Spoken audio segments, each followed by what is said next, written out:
bom dia, minha turma 802, como vocês estão? Espero que todos estejam bem. Vamos nesta manhã de terça-feira, dia 28 de julho, para mais uma apresentação de ciências com a professora Estela aqui com vocês. E é sempre um prazer estarmos juntos novamente. Vamos falar hoje sobre o sistema nervoso? Todos nós sentimos fome, sede, cheiros, sons, dores, e todas essas sensações são produzidas a partir de estímulos de um sistema muito importante no nosso corpo, que é o sistema nervoso. E para ouvir o som de um pássaro cantando, por exemplo, é preciso que o ouvido capte as vibrações desse som e envie um estímulo nervoso até o cérebro. Lá ele é decodificado e é interpretado. Assim ouve-se o som, mas isso ocorre em milésimos de segundos. E nós vamos descobrir como isso acontece agora, tá ok? Vamos lá, aqui eu coloquei para vocês uma imagem do nosso sistema nervoso, onde tem o cérebro, a medula espinhal e temos aí os nervos. Só para você ter uma noção do que é o sistema nervoso dentro do seu organismo. Vamos estudá-lo agora? Vamos falar aqui sobre os neurônios. Aqui tem uma composição de um neurônio, tá? Quais são as partes dele? No nosso sistema nervoso é formado por células nervosas, que são chamadas de neurônios, que são os compostos por, primeiro, os dendritos, que são pequenos filamentos que recebem os impulsos de outros neurônios. Temos os axônios, que são filamentos alongados e finos da célula. Ele transmite os impulsos nervosos. Temos o corpo celular, onde fica o núcleo celular. E por último, a bainha de mielina. A mielina é uma substância isolante produzida pelo axônio, que tem função de aumentar a velocidade de transmissão dos impulsos. Então aí temos todas as partes do neurônio, que são as células do sistema nervoso. E os neurônios, eles se comunicam através dos dendritos e dos axônios, um conectado pelo outro, onde vai passando, transmitido as informações neurônio por neurônio até transmitir para todo o organismo. Entre os neurônios há um pequeno pedaço chamado de sinapse. Quando o impulso nervoso chega até o axônio, há a liberação de uma substância, e isso são os neurotransmissores nas sinapses. Essas substâncias causam alterações nas extremidades das outras células, provocando um novo impulso nervoso, passando rapidamente de uma célula para a outra. Vamos falar sobre a anatomia do sistema nervoso. Quero só relembrar vocês que o sistema nervoso ele é dividido em duas partes, tá? A primeira parte que nós vamos estudar é a anatomia do sistema nervoso central. O sistema nervoso central ele é formado pelo encéfalo e medula espinhal. Podemos dizer que ele localiza-se dentro do esqueleto axial, mesmo que alguns nervos penetrem no crânio ou na coluna vertebral. O sistema nervoso central é protegido por partes ósseas. O encéfalo é resguardado pelo crânio e a medula espinhal pela coluna vertebral. Tá? Nós falamos sobre isso quando nós falamos sobre o esqueleto. Falamos que uma das funções dos ossos é proteger os órgãos internos, os órgãos vitais. E lembra que nós falamos que o crânio protege o cérebro? Então, é o que está falando aqui. O crânio protege o cérebro, o encéfalo, e a medula espinhal, ela é protegida pela coluna vertebral. Vamos falar sobre o encéfalo agora? O encéfalo, ele é formado pelo cérebro, cerebelo e tronco encefálico, perdão. Ele possui em torno de 35 bilhões de neurônios e ele pesa aproximadamente 1,4 kg. Na imagem aqui abaixo, tem aí os hemisférios, né, coloridos, mas eu coloquei o cérebro em todo para você entender que ele é formado pelo cerebelo, que está lá embaixo, e pelo tronco encefálico, tá? Que é a base do tronco, é a base do cérebro. O cérebro é a porção mais maciça e é o principal órgão do sistema nervoso. Ele é o responsável por comandar ações motoras, estímulos sensoriais e atividades neurológicas, como memória, a aprendizagem, o pensamento e a fala. Ele é formado por duas metades, os hemisférios direito e o esquerdo, separados por uma fissura longitudinal. Os dois hemisférios compreendem o telencéfalo, tá? E aqui nós temos a imagem aqui ao lado, para você seguindo. O cerebelo, ou metencéfalo, representa 10% do volume do encéfalo. Ele é relacionado com a manutenção do equilíbrio corporal, controle de tônus muscular e aprendizagem motora. Assim como ocorre no cérebro, o cerebelo possui dois hemisférios. E temos, por último, o tronco encefálico, que ele é constituído pelo mesencéfalo, ponte e bulbo. O mesencéfalo é a menor parte do tronco encefálico, localiza-se entre a ponte e o cérebro. A ponte localiza-se entre o mesencéfalo e o bulbo. No bulbo, a parte inferior liga-se à medula espinhal e é superior com a ponte. E aí nós temos as partes do cérebro que eu acabei de falar. O cérebro, a parte de cima, o tronco encefálico embaixo, o cerebelo logo embaixo e por último aqui a medula espinhal, parte por parte, tá? Por isso que é tão perigoso qualquer pancada na nuca, que pode pegar o cerebelo.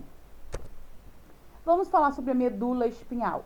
A medula espinhal é a parte mais alongada do sistema nervoso central. Ela é caracterizada por um cordão cilíndrico composto por células nervosas, localizado no canal interno das vértebras da coluna vertebral. A função da medula espinhal é estabelecer a comunicação entre o corpo e o sistema nervoso. Ela também coordena os reflexos, ocasiões em que o corpo necessita de uma resposta rápida. É a partir da medula espinhal que originam-se os 31 pares de nervos espinhais. Eles conectam a medula espinhal às células sensoriais e diversos músculos do corpo. Então vamos lá, a base é o cérebro. O cérebro é conectado à medula espinhal. E a medula espinhal é conectada por nervos, que vamos estudar mais na frente, tá? Então essa função, essa comunicação é, por exemplo, a coordenação de reflexos. Se você coloca a mão numa superfície quente, logo os nervos que estão na sua mão vão jogar a informação da temperatura para os nervos, medula espinhal, cérebro. Na mesma hora, o seu cérebro vai devolver a informação de que você precisa tirar a mão para parar de queimar. Isso em coisa de milésimos de segundo. Mas essa transmissão é toda feita pelo cérebro, medula espinhal e pelos nervos. Meninges. Todo o sistema nervoso central é revestido por 3 membranas que o isolam e protegem, que são as meninges. As meninges, elas são, primeira, você pode acompanhar na imagem aqui ao lado, tá?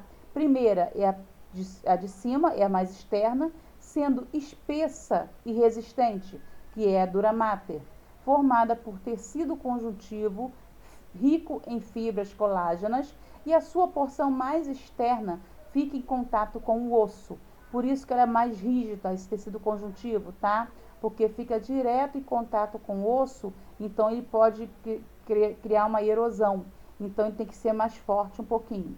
A segunda meninge é aracnoide. É a membrana intermediária entre a dura mater e a pia mater. Sua estrutura parece uma teia de aranha, por isso seu nome, aracnoide. Depois vem a pia mater. É a mais interna e delicada, em contato direto com o sistema nervoso central, que no caso o próprio cérebro. A aracnoide e a pia mater são separados pelo líquido cefalorraquidiano ou licor. Ele confere proteção mecânica e amortecimento de choques aos órgãos do sistema nervoso central e ainda oferece nutrientes aos cérebros. Então, a função das meninges é de proteger o cérebro. Além da meninge, nós temos o líquido cefalorraquidiano, que dá uma proteção mecânica e amortecimento contra choques, para evitar qualquer dano ao sistema nervoso central, que no caso é cérebro. E é nessas meninges, nessas membranas, nessas películas, que ocorre a meningite, que é uma doença bacteriana ou viral que acomete essas meninges. Atos reflexos medulares. As ações reflexas são rápidas, são respostas rápidas e involuntárias, que são controladas pela substância cinzenta da medula antes mesmo de atingir o cérebro, sendo, portanto, importante na defesa do corpo em situações de emergência, como eu falei anteriormente. Por exemplo, quando encostamos a mão em um local muito quente, graças ao ato reflexo, nós tiramos a mão imediatamente para não nos queimarmos. Após receber o estímulo, as fibras sensitivas da raiz nervosa dorsal passam sinais aos neurônios associativos, localizados no interior da medula, na substância cinzenta. Por sua vez, os repassam para as fibras motoras das raízes nervosas centrais. Estas fibras enviam resposta aos órgãos que efetuarão a ação. A gente vê muito esse atos reflexos quando vai ao médico, um exame de periódico, né, um check-up.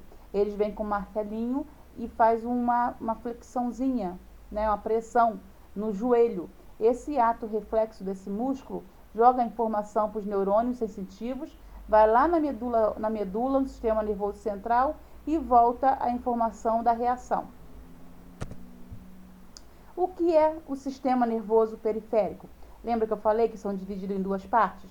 Sistema nervoso central e agora vamos falar sobre o sistema nervoso periférico. O SNP é a parte do sistema nervoso formada pelos nervos e gânglios.